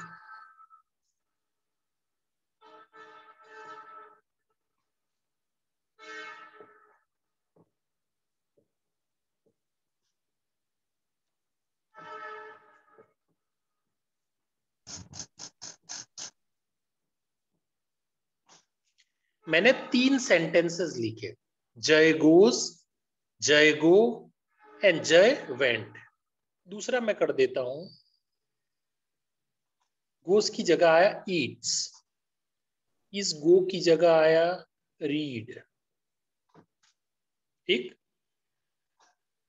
ये गोस, ये गो, ये ईट्स, ये रीड, ये वेंट। ये कौन सा टेंस है? सिंपल जय गो प्रेजेंट। टेंस। Very good. बस बस, तो जिस मैम, जय टेंस गो में सिंपल वर्ब पास्ट। के साथ में एस यस आता है, या डज आता है, या डू आता है, दैट इज इसके साथ में डू आएगा। तो डू, डज, एस यस या नॉर्मल वर्ब आता है, that is simple present tense. और जिसमें वेंट आए, डीड आए, एट आए, रोट आए, everything is simple past tense. ठीक है, this is easy to identify. फिर इसके अंदर आएगा D I D and T, did, ये सब आएगा आइडेंटिफाई करने के लिए सिंपल। बोलो अभी। यस सर, जो जय गो था तो sir actually third person singular में ईएस लगता है ना, तो जय गो जयन विजय कर देंगे, जयन विजय कर देंगे। बहुत सारे जय हो ना, जयस, तो ये वही मैं समझा रहा हूँ, वही समझा रहा हूँ। आपका क्वेश्चन बहुत जल्दी आ जाता है सबका। मैं अभी तो कॉन्सेप्ट भी नहीं, अभी तो फर्स्ट पॉइंट समझा नहीं पाया कि सेकंड पॉइंट का डाउट आ गया। चलो ठीक है। सबका माइक हो गया। हाँ बेटा, I am facing a lot problem of this network and connectivity. Okay, now am I audible? Yes sir. Yes sir. So he, she, it और singular, आप if you want to write down, please write it down. He, she, it और singular, उसके साथ में does आएगा। singular यानी one person। वृषिल है, जूही है, कर्तव्य है, कृषा है, अश्व है, के बाद क्या आएगा? हिमाक्षी है, उन सब के साथ में डज आता है, यानी सिंगुलर है ये। इन सब के साथ में डज आएगा। आई, वी, यू, दे, जय एंड विजय, उन सब के साथ में डू आएगा। अभी किसी ने मुझे क्वेश्चन पूछा, दिस इज द आंसर। इतना मैं एक्सप्लेन कर, उसके बाद क्वेश्चन आना चाहिए था, लेकिन the girl was very curious, तो क्वेश्चन पहले पूछ लिया। Now is it okay? Yes. इसका थर्ड पर्सन में डज आएगा और सेकंड पर्सन में डू आएगा। और हाँ, जितने भी सिंगुलर हैं हर एक सिंगुलर के साथ में डज आएगा, जितने भी प्लूरल है हर एक प्लूरल के साथ में डू आएगा। सिंपल प्रेजेंट टेंस की बात की। और डीड, तो डीड की चिंता ही मत करो, सिंगुलर हो या प्लूरल हो सबके साथ में डीड आएगा। ठीक, चलो ओके। अब मैं फिर से आपके साथ में वापिस बैक टू एक्टिव पैसिव आ जाता हूँ। ठीक है, सो पहले की स्क्रीनशॉट आपने ले ली। अब मैं जरा क्विकली उसको आपको समझा देता हूँ। हमने पहले भी इस क्लास में इसको किया हुआ था। इट इज न्यू, ये मैं फर्स्ट टाइम करा रहा हूँ, इसका रिवीजन भी मैं पहली बार करा रहा हूँ। ठीक है, इस शीट का। बाकी हमने 100 ऑफ द एग्जाम्पल किए थे, आज भी 100 एग्जाम्पल करेंगे। 6 एग्जाम्पल आपकी स्क्रीन पे है विथ स्ट्रक्चर। अफर्मेटिव हो तो क्या होगा, नेगेटिव हो तो क्या होगा। For example, he writes a letter, ये सिंपल प्रेजेंट टेंस है, आपको मालूम है। A letter is written by him. She sings a song is sung by him. They invite me, I am invited by them. फिर उसके बाद वाले 3 है, क्विकली रीड करो। फिर I am going to write something on the board. हो गया? तब तक दूसरे का स्क्रीनशॉट ले लो, जल्दी करो। ये दूसरे का लो, ये नया प्रेजेंट कंटिन्यूअस टेंस ले लिया। Very good. सर आपने पहली जो स्लाइड करी थी वो सिंपल प्रेजेंट की थी ना? वो सिंपल प्रेजेंट की थी, ये प्रेजेंट कंटिन्यूअस की है। Okay sir. Is it okay? चलो मैं हटा रहा हूँ स्क्रीन। चलो ऑन योर स्क्रीन देखो, एक्टिव एंड पैसिव के अंदर 5 रूल है। पहला, हमारा इंग्लिश है ना, आपको भी मालूम है, मुझे भी मालूम है. Our whole English is based on SVO form. S means subject. V means is equal to verb. what? V is equal to verb. Very good boy. Object. And O is equal to object. O is equal to object. ठीक है, ये हमारा पूरा English इसी form में जाता है, कोई चेंज होता नहीं है. तो जब भी हम पैसिव करेंगे ना तो ऑब्जेक्ट आगे आ जाएगा, सब्जेक्ट पीछे चला जाएगा. ये वर्ब हमेशा V3 फॉर्म बन जाएगा. V3 फॉर्म यानी past participle form of the verb बन जाएगा. Am I very clear to you all? समझ में आ गया? Yes, sir. एक्टिव पैसिव का पहला रूल, सब्जेक्ट ऑब्जेक्ट बन जाएगा, ऑब्जेक्ट सब्जेक्ट बन जाएगा, वर्ब V3 फॉर्म बन जाएगा. ठीक है, फर्स्ट रूल में किसी को कोई डिफिकल्टी? No sir. ओके, होनी भी नहीं चाहिए, ये बेसिक रूल है. उसके बाद में अगर कंटिन्यूअस टेंस है तो कंटिन्यूअस टेंस में क्या हो जाता है? सब्जेक्ट प्लस इतना बड़ा बीइंग कर देना है, BEING. नया यही आएगा, बाकी सब्जेक्ट ऑब्जेक्ट होगा, ऑब्जेक्ट सब्जेक्ट होगा, V3 फॉर्म आएगा, ये तो है ही. It is universally there. Continuous tense के अंदर BEING बीइंग हो जाएगा, एंड परफेक्ट टेंस के अंदर BEEN. अब वो कंटिन्यूअस यानी पास्ट कंटिन्यूअस हो तो भी, प्रेजेंट कंटिन्यूअस हो तो भी कोई फर्क पड़ता नहीं है. फिर प्रेजेंट परफेक्ट हो या पास्ट परफेक्ट हो, BEEN बीन जब भी पैसिव करेंगे तो आएगा. अच्छा, ऐसा नहीं होगा कि मैं पैसिव टू एक्टिव ही पूछूंगा, मैं एक्टिव टू पैसिव भी पूछूंगा, पैसिव टू एक्टिव भी पूछूंगा. So your heading in the examination will be change the voice. So आप पहले आइडेंटिफाई करना क्वेश्चन, और फिर नहीं तो बोलोगे कि तो आंसर रॉन्ग है. ठीक सर, एक्टिव में आप हर क्वेश्चन 1 मार्क्स के पूछोगे? That doesn't matter. 1 मार्क का पूछूं या 10 मार्क का पूछूं, दैट डजंट मैटर. ठीक है, क्वेश्चन पेपर में दिया होगा बेटा, आपने मेरा और आपका दोनों का 30 सेकेंड वेस्ट कर दिया. ऐसे क्वेश्चन मत पूछो. ठीक, don't run behind the marks, run behind the knowledge. Active passive thorough आप कर लेना. यस सर, आपने जितना हाँ, बोल. आंसर्स दिए थे उतने में से आ गया ना क्या? नहीं, आप चैप्टर पढ़ना पड़ेगा आपको. मैं कहीं से कुछ भी पूछूंगा. चैप्टर पढ़ा है आपने? मैंने पढ़ाया है. हाँ, पढ़ा है सर. बस, तो आपने पढ़ा है. हाँ, तो आज रात को और फिर से पढ़ लेना, और 2-4 एक्स्ट्रा क्वेश्चन आंसर कहीं से भी कर लेना. ठीक है, okay. This is a kind of asking an IMP. कि कल की एग्जाम का आप मेरे से समझो पेपर पूछ रहे हो, आपने सेंड किया है नोट्स, उसमें से ही आएगा ना, कहीं से भी आएगा, कुछ भी आएगा. 2 चैप्टर है बेटा. ऐसा क्वेश्चन पूछोगे तो मुझे चक्कर आएगा और मैं गिर जाऊंगा. हाँ, चक्कर खा के. चलो ओके, अब मैं फिर से स्क्रीन शेयर कर रहा हूँ. आगे वाला रूल्स, आगे वाले रूल्स 10-12 एग्जाम्पल फिर से शेयर कर रहा हूँ और डिस्कस कर रहा हूँ. उसके अंदर का जो रूल है वो मैं आपको फिर से समझा देता हूं. देखो जल्दी, ऑन योर स्क्रीन. ये प्रेजेंट सिंपल था, ये हमारा कंटिन्यूअस, इसकी आपने स्क्रीन ली. तो my friend is cooking the food. सब द फूड है, ऑब्जेक्ट है, वो आगे आ जाएगा. The food is being cooked by my friend. You are teaching me, a very good example. You are teaching me. क्या हो जाएगा उसका? I am being taught by you. Very good. I am being taught by you.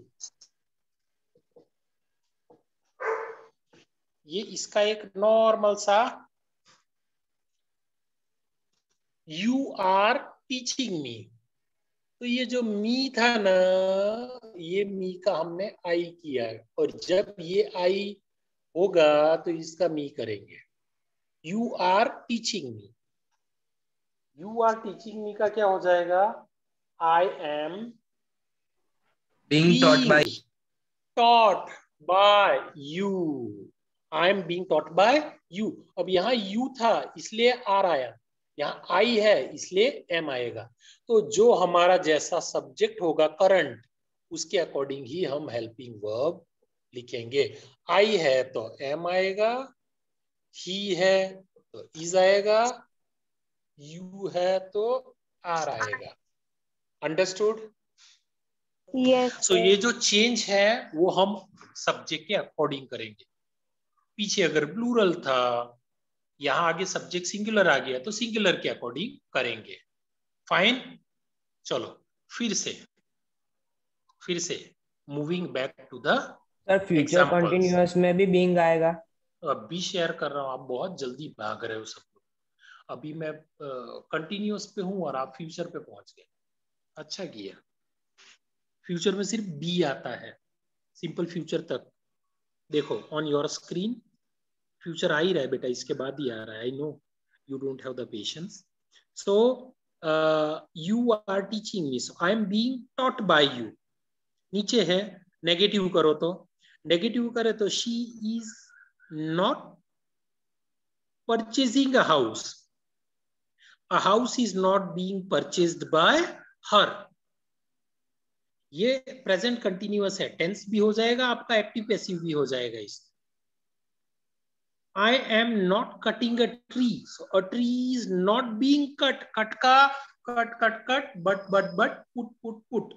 ये इसके तीनों form will be same होते हैं, कोई चेंज करना नहीं है आपको। फिर आएगा इंट्रोगेटिव। इंट्रोगेटिव का भी देखो एक नीचे स्ट्रक्चर दिया है, एक उसका एग्जांपल है। Are they plucking some flowers? So are some flowers being plucked by them?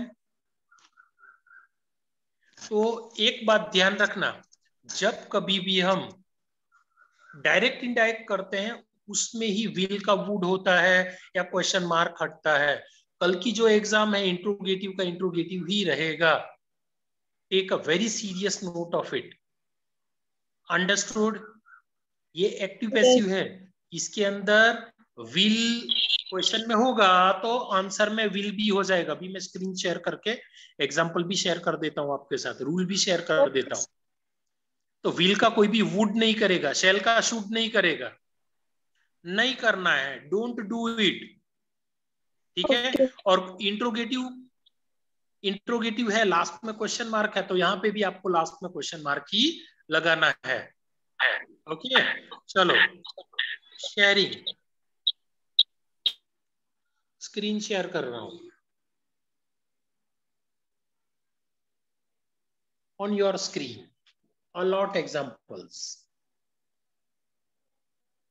ये हमने कर लिया। थर्ड वन इज फ्यूचर का। भी किसी ने डाउट पूछ ही लिया था, मैंने रख ही दिया। फ्यूचर में क्या आता है? तो फ्यूचर का स्ट्रक्चर देख लो, सब्जेक्ट आता है, विल शैल आता है, फर्स्ट फॉर्म आता है, ऑब्जेक्ट आता है। इसका पैसिव करेंगे तो क्या, सब्जेक्ट का ऑब्जेक्ट बनता है, विल शैल के अंदर बी आ जाएगा बस।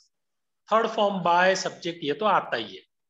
For example, he will win the match, the match will be won by him, the match will be won by him। Very good, जिसने भी किया है माय डियर बहुत अच्छा किया, आई लाइक, बहुत अच्छा लगा। नाम लिखकर आया था आर से। हाँ हाँ, मेरे पास नाम आया था, मैं उसको निकाल दूंगा, उसका एग्जाम भी फेल कर दूंगा। I am not going to check his और हर पेपर।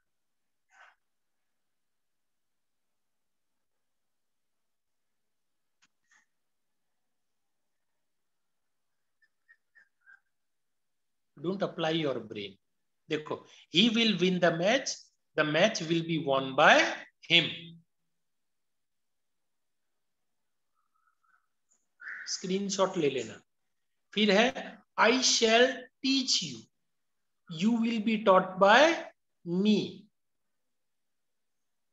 थर्ड है Kamala will boil milk, milk will be boiled by Kamala. Okay, ये रूल्स है फ्यूचर के।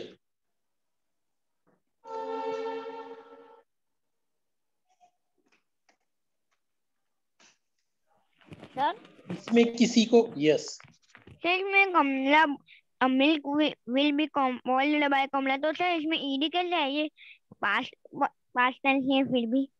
बेटा हर एक में हमने रूल पहला ही रूल किया था, हमने पहला ही रूल किया था। वो रूल के अंदर था कि कोई भी टेंस आए, कोई भी टेंस आए, आईएनजी आए तो भी, ईडी आए तो भी, हमें V3 फॉर्म ही लिखना है पैसिव में। ये रूल है। इसलिए बॉइल है तो भी बॉइल्ड होगा, बॉइल्ड है तो भी बॉइल्ड होगा, बॉइलिंग है तो भी बॉइल्ड हो जाएगा। अंडरस्टूड? ओके सर मतलब कंपल्सरी वर्ब 3 फॉर्म में ही लिखना है। यस, पैसिव यानी V3 फॉर्म, बस पैसिव यानी वर्ब का V3 फॉर्म ही आएगा कंपल्सरी। कोई भी टेंस है, 12 टेंस में से कोई भी टेंस है, V3 फॉर्म ही आएगा। डन।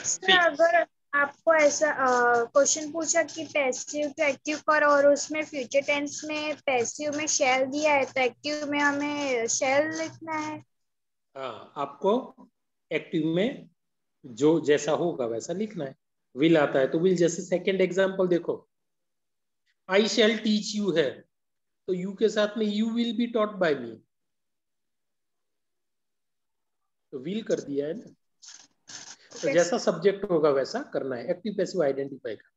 फिर ये सबसे ज्यादा डिफिकल्ट होता है, देखो ऑन योर स्क्रीन ये डिफिकल्ट है, इसलिए थोड़ा मैंने इसका कलर चेंज किया था स्लाइड का। ये change in modal auxiliary. Modal auxiliary, modal auxiliary क्या होते हैं? Will, shall, can, would, should, could, may, might, must, used to, need to, ought to, dare to. इतने ऑक्सिलरी वर्ब है 12।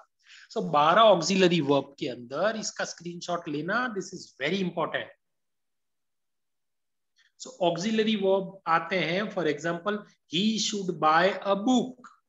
3 रूल है इसके अंदर, देखो तीनों आपको बताया ही है, तीनों का structure. He should buy a book. A book should be bought by him. वही जो फ्यूचर वाला मैंने किया है वही रूल इसके अंदर भी मॉडल ऑक्सिलरी में अप्लाई होते हैं, ध्यान रखना। फिर उसके अंदर दूसरा है, they must speak the truth. The truth must be spoken by them. Clear? दूसरा रूल नंबर 2। Yes.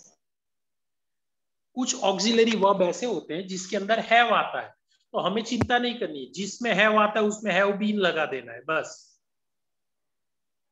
अगर हैव नहीं आता है तो हमें बीन लगाना नहीं है, अगर हैव आ जाता है तो हमें बीन लगा देना है। एक आप लोगों में से किसी ने एक बार क्लास खत्म हो रहा था, ये क्वेश्चन, ये डाउट किया था और ये हमारा आंसर करना रह गया था क्विकली, जल्दी जल्दी में। I remember. फिर मैंने ये अभी नोट करके रखा था और आज जब मैं रिवाइज कर रहा था, देख रहा था पीडीएफ, तो मुझे उसके अंदर नोट करके मिला कि किसी स्टूडेंट ने ऐसा डाउट किया था। So rule number 2 is the solution of your doubt, कि हमें बीन कब लगाना है, बीन कब नहीं लगाना है। तो दिस इज द रूल, जब हैव दिया होगा ऑक्सिलरी के साथ में तब आपको हैव बीन लगाना है, अदरवाइज नहीं लगाना है। एग्जाम्पल देखो, they may have eaten the food, so the food may have been eaten by them. Second example देख लो, she should have drunk the milk, the milk should have been drunk by her.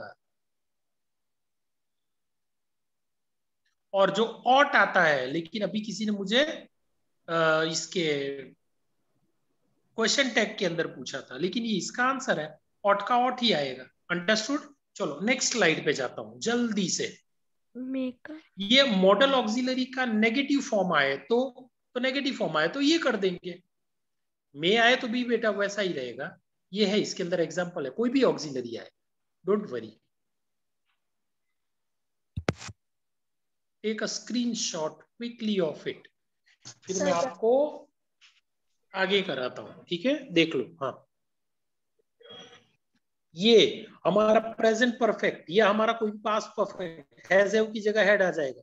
Take a good screenshot of it.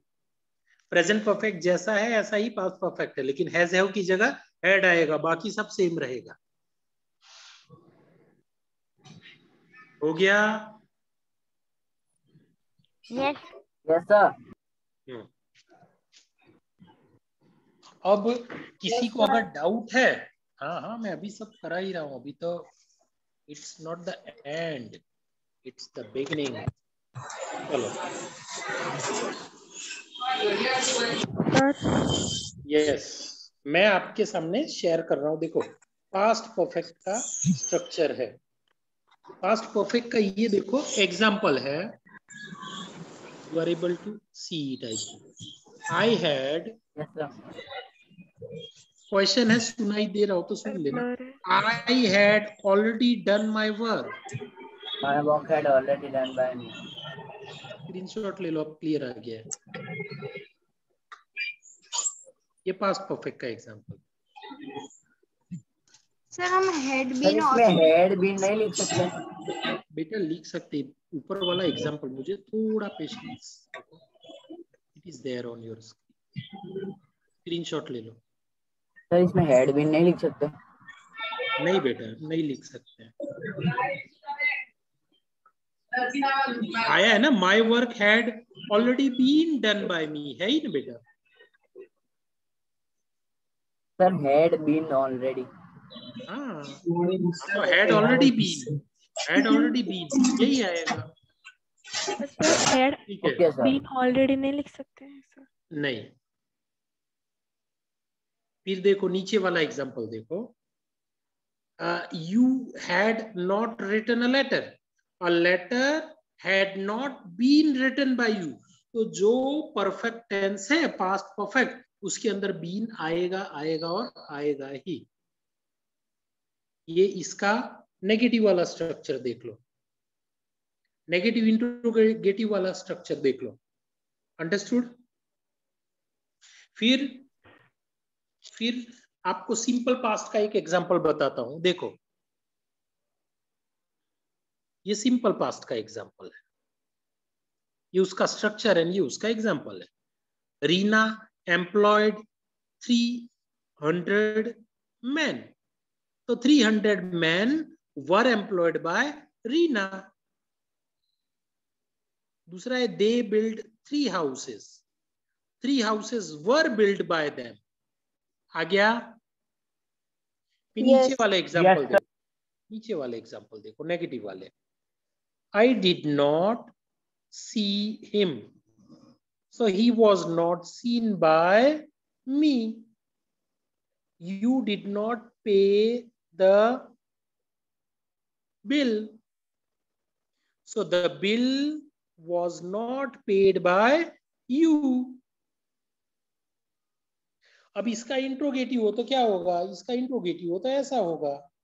Sir screen is not clear. अब clear है, देख लो।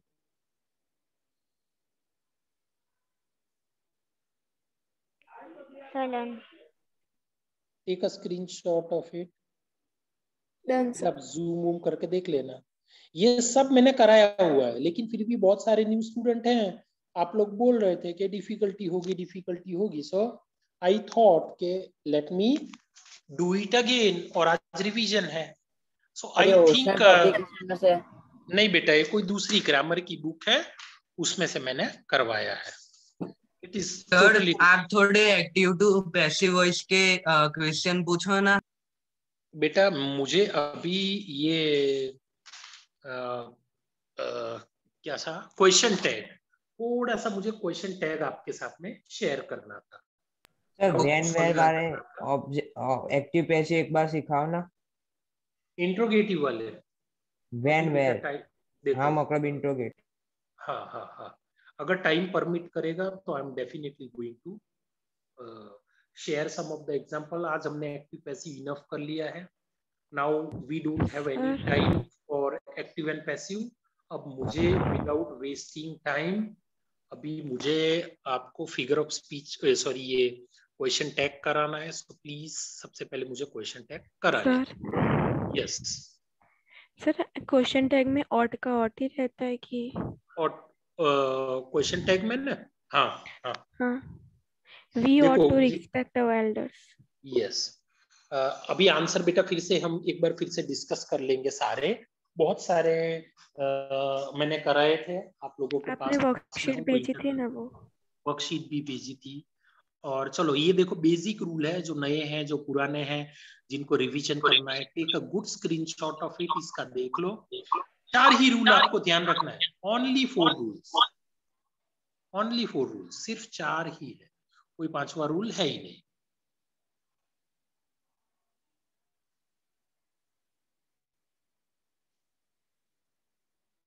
Okay Tanvi, कोई problem नहीं बेटा, देख लो यहाँ पे। हाँ, क्वेश्चन टैग इज यूज्ड कहाँ होता है? At the end of the sentence, and if the sentence is affirmative, question tag हमारा कैसा बनता है? नेगेटिव बनता है। And if the sentence is negative, question tag कैसा बनेगा? अफर्मेटिव बनेगा। और ये जो हमारे होते हैं ना प्रोनाउन एंड क्वेश्चन मार्क, उसको एंड में रखते हैं। कैसे? For example, we are going to play cricket, aren't we, बस इतना लिखना है। जो ये वाला है ना, सिर्फ इतना, ये आपका आंसर है, आपको कल के पेपर में सिर्फ इतना लिखना है। ओके आपको सिर्फ इतना लिखना है, aren't we, aren't you, isn't he, isn't she. Understood?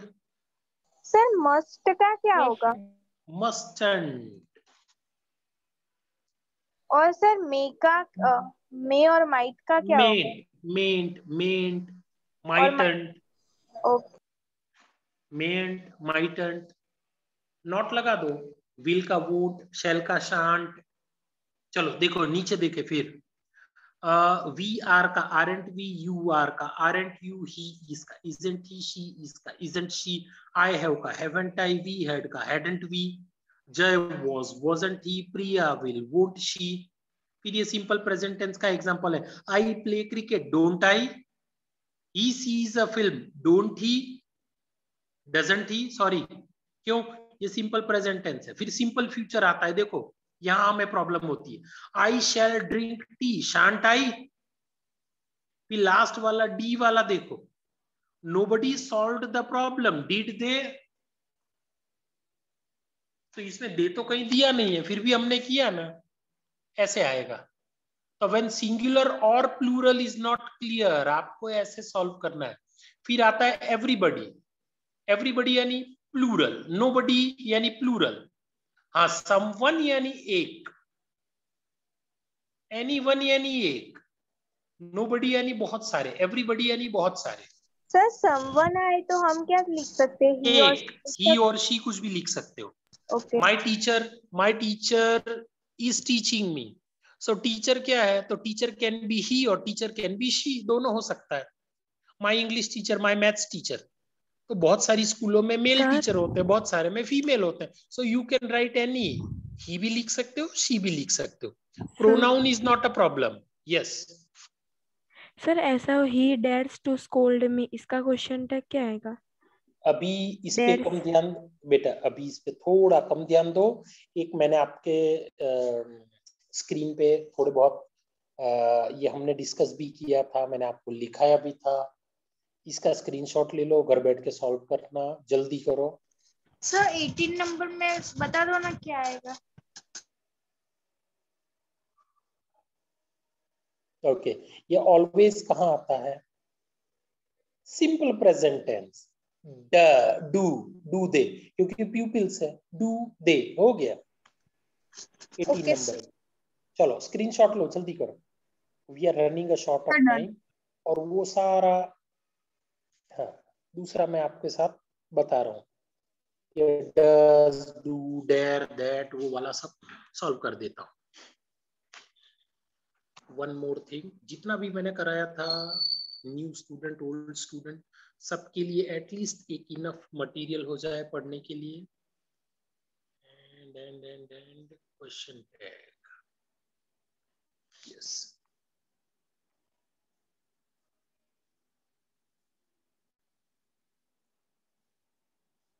Yes ये रहे। ये थोड़े डिफिकल्ट है, देखो, a few students were present, a few students were present है, तो क्या आएगा? weren't they, were है, मैं तो were बोल रहा हूँ, इसको थोड़ा सा एडिट करने जैसा है, तो weren't they।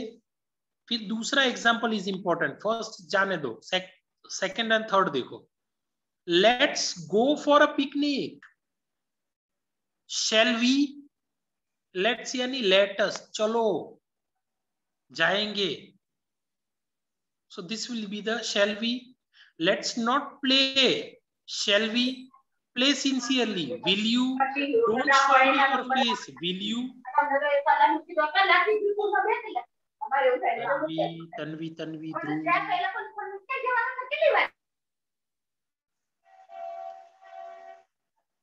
ओके नेक्स्ट देखो, ये थोड़े से है, प्रैक्टिस करनी हो तो कर लेना, टेक अ स्क्रीनशॉट। ये सब मैंने क्लास में सॉल्व कराया था, सब एक एक कराया है।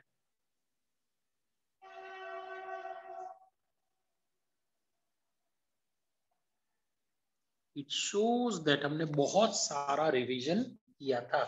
अब एक और लास्ट आंसर में सॉल्व कर दूं किसी का, एंड दैट वाज कि वो WH वाले इंट्रोगेटिव वाले एक्टिव पैसिव। तो WH वाले एक्टिव पैसिव में आपको बता देता हूं, जस्ट 1 मिनट। ये एक्टिव पैसिव हमने नहीं किया था, सो ये आपको खास करा देता हूं। C to it, ये सबसे इंपॉर्टेंट है। फॉर एग्जाम्पल है ओपन द शॉप, तो let the shop be opened, आपको दिख रहा है, let the shop be opened, दिखा?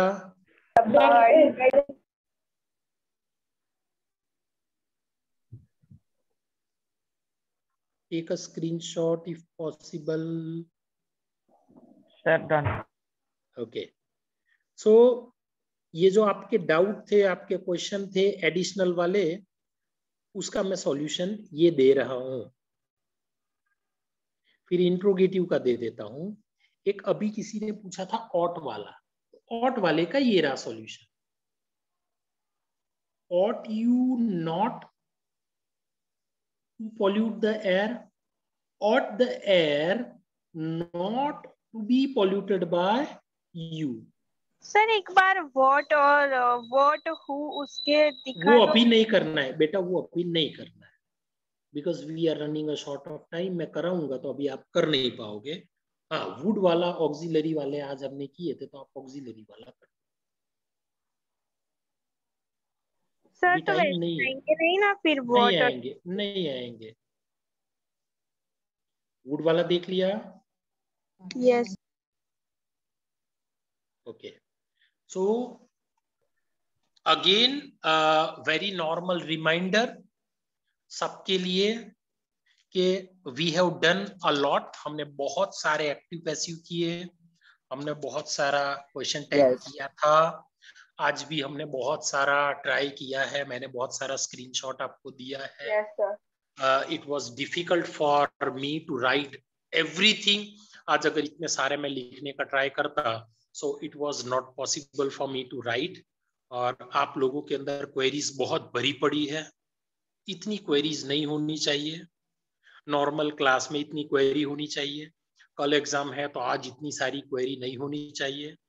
एंड दूसरा है कि जितना भी पढ़ाया है, ये आएगा ये नहीं आएगा, ये आएगा ये नहीं आएगा, डोंट डू इट। 2 चैप्टर हैं और 2 ग्रामर का टॉपिक है। Try to practise as much as you can, try to learn as much as you can.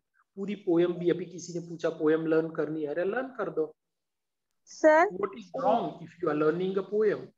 Sir question tag में ऑट आए तो हमें डोंट लिखना है?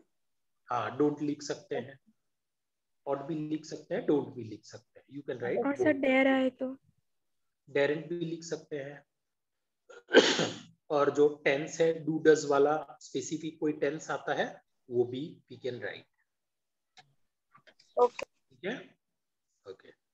सो लास्ट के 2 मिनट हैं, एंड फिर से मैं आपको बता देता हूँ अबाउट कल की एग्जामिनेशन। सिलेबस आपके पास में है, पेपर स्टाइल मैंने बता दी है, क्वेश्चन आंसर आएगा, कर लेना है। मैंने कराया है, वो भी एक्स्ट्रा है, वो भी 1 मार्क का आएगा, 2 मार्क का आएगा, 3 का आएगा, क्वेश्चन आंसर आएगा। जैसा पूछा होगा, जैसा क्वेश्चन होगा, जितने मार्क्स होंगे 1 मार्क का होता है तो ऑब्जेक्टिव होता है, 2 का होता है तो लॉन्ग आंसर होता है। ठीक है, मिनिमम 5 लाइन के आप लोग आंसर लिखोगे अगर 2 मार्क्स का है तो। मिनिमम 5 मैंने बताया है, बाकी तो आप 10 और 15 लाइन तक आंसर आप लिख सकते हो। And right down in a very neat and clean handwriting. आपका ब्रांच लिखना, आपका नेम लिखना, आपका स्टैंडर्ड लिखना, गुजरात बोर्ड हो वो लिखना, सीबीएसई हो। पीडीएफ एक अच्छा सा पीडीएफ बनाना so that I can check. अगर गंदी हैंडराइटिंग है, क्वेश्चन 1 के बाद में क्वेश्चन 2, उसके बाद 3, क्वेश्चन 1 का एक आंसर यहाँ, एक आंसर पेज के एंड में है, ऐसा मत करना। डोंट स्क्रिबल इट, गंदा गंदा सा मत लिखना। Right down in a very neat and clean handwriting. Scribble मत करना। स्क्रिबल है तो फिर से लिख देना, व्हाइटनर लगा देना। लेकिन जो आपका आंसर पेपर है, ऐसा समझना कि you are writing annual exam का पेपर। सो स्क्रिबलिंग मत करना, गंदा गंदा सा मत करना। And try to attempt all question. आज रात को क्वेश्चन आंसर लिख के सेल्फ प्रैक्टिस कर लेना and learn all the spelling. अगर आप स्पेलिंग नहीं लर्न करोगे तो आप लिख नहीं पाओगे, आपकी स्पेलिंग मिस्टेक होगी, ग्रामेटिकल एरर होगी। That is the reason grammar कर लेना, टेंसेस कर लेना, स्पेलिंग लर्न कर लेना so that you can write. ठीक है? Okay sir. हाँ, एक्टिव पैसिव डायरेक्ट इनडायरेक्ट कोई भी बुक हो कर लेना। नहीं है तो नेट पे चले जाना, गूगल पे, वहां बहुत सारे सेंटेंसेस है वो देख लेना। और हमने बहुत सारी स्क्रीनशॉट की है, पास्ट में किया है, कोई भी बुक में से कर लेना। This is a good way. And attempting, सारे क्वेश्चन अटेम्प्ट करना जरूरी है। फिगर ऑफ स्पीच 4 मार्क्स का होगा, 4 होगा। एक लाइन के अंदर इट हैपेंस 2 भी फिगर ऑफ स्पीच आती है, 3 भी आती है, 4 भी आती है, 5 फिगर ऑफ स्पीच भी आती है। सो आपको लिखना है एनी वन। अगर आपको 4 आता है तो चारों लिखना है आपको। एक रॉन्ग हो जाए तो मार्क्स तो आपको मिल जाएगा। सो आपको जितने फिगर ऑफ स्पीच आते हैं सारे फिगर ऑफ स्पीच आपको लिख देने हैं। एक लाइन में 4 फिगर ऑफ स्पीच है तो 4 लिख देना, 5 है तो 5 लिखो, नो प्रॉब्लम। एक का भी मार्क्स आपको मिलेगा। अंडरस्टूड? Okay sir. ओके। फिर एक एक्सट्रैक्ट बेस्ड क्वेश्चन आंसर जो मैंने शेयर भी किया था, बताया भी था, लास्ट एग्जाम में भी मैंने लिया था। पोएम का एक्सट्रैक्ट आता है या प्रोज का एक्सट्रैक्ट आता है, नीचे क्वेश्चन होता है और आपको आंसर लिखना है। वैसा आंसर भी आपको लिखना है and right the answer by your own. अपने आप लिखोगे, your answer will be best one. ठीक है? सो आई थिंक अब किसी के अंदर डाउट नहीं होगा और अननेसेसरी डाउट राइज भी मत करना। Very good Mandar, I like your confidence. ठीक है कर्तव्य? सो सबको best of luck for your examination and right well and don't ask, don't create queries again and again. ठीक है? Okay sir. Okay sir. Okay sir. Very much. अब regular class के अंदर फिर जब ग्रामर कराएंगे देन विल सी क्या हो सकता है। ठीक है? Okay sir. Okay sir. तो बाय सर। शिवाली मैडम को मैं class bye sir. Bye bye bye. Sir. Okay sir. Bye sir.